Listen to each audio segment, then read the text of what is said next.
Сәлем қыздар, каналыма қош келдіңіздер. Менің есімім Дана Мырзагулова. Бүгін сіздермен пешсіз жасалатын баноффи пай тортын жасайтын боламыз. Ол үшін бізге қажетті өнімдер: печенье қажет.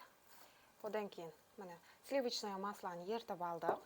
Және де әрине бананның өзі, варенка, сонымен қатар сливки және де сахарная пудра қажет. Міндетті түрде любой нәрсе жасаған кезде весі 1,5 теңге ме тұрады, 1300 теңге ме тұрады. Ал ендеше кірісейік. Бізге 300 граммдай печенье қажет. Любой өзіңіз ұнататын печеньеді алай бересіз. Міне. Енді осыны қолмен үгітсеңіздер де болады, немесе осылай оқтаумен жақсылап, майдалап үгітіп шығатын боламыз. Печеньеді былайынан езгілеп жатқан кезде уақытты құр өткізбей, сливкиді миксермен араластырып қойық. Міне. Сливки міндетті түрде мұздай болуы керек. Холодильникте кемі 7-8 сағат тұрсын. Міне. Сливкиді қостық. Одан кейін бұған 3 ас қасық сахарная пудраны қосып, жақсылап 3-4 минуттай араластырамыз.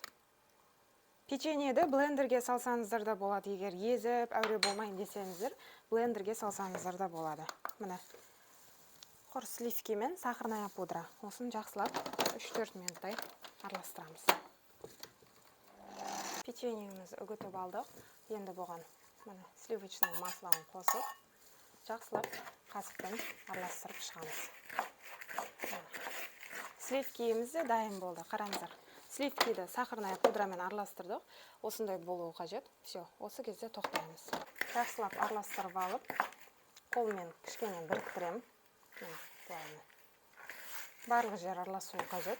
Үйдегілерге жасап жатқандықтан мен қолымды жуып, перчаткасыз жасаймын. Себебі перчаткамен бәрібір неудобно. Осындай кольцодан 4/5-сінде домалағында алсаңыздар болады. Өздеріңіздің қалауларыңыз. Мен полный барлығын құйып, енді қараңыздар.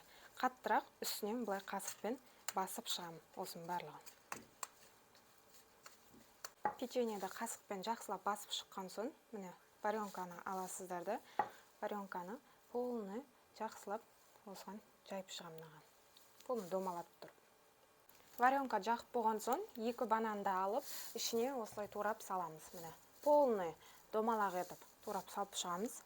Енді міне кондитерский мешокты аласыздар. Одноразовый кондитерский мешок. Өздеріңізге ұнаған насатканы саласыздар. Мен қазір 336 номерлі насатканы салам. Дәл осын үлкені де бар, мынау кішкентайы да бар. Өздеріңізге қалағанын салай бересіздер. 336-нан саламын. Жаңа дайын болған кремімізді осыған салып шығамын. Бананды қосып болған соң, жаңа сливки мен сахарная пудра араластырған құрамды қосып шығамыз. Міне 336 номермен былайынан кішкене басын қарайсыздар, все болды. Қараңыздар. Кішкене басамызды жоғары бір көтер жүреміз. Міне. Дәл осылай, міне, кішкене басып, жоғары көтер жүреміз. Все, міне. Ең оңай, ең тез дайын болатын чизкейктердің бірі. Бетіне какао сепсеңіздер де болады, сеппесеңіздер де болады, өздеріңіздің қалауларыңыз. Жасап көріңіздер, ұнап жатса комментарийға жазып, лайк басуды ұмытпаңыздар, және де құрбыларыңызға жіберіп қойыңыздар.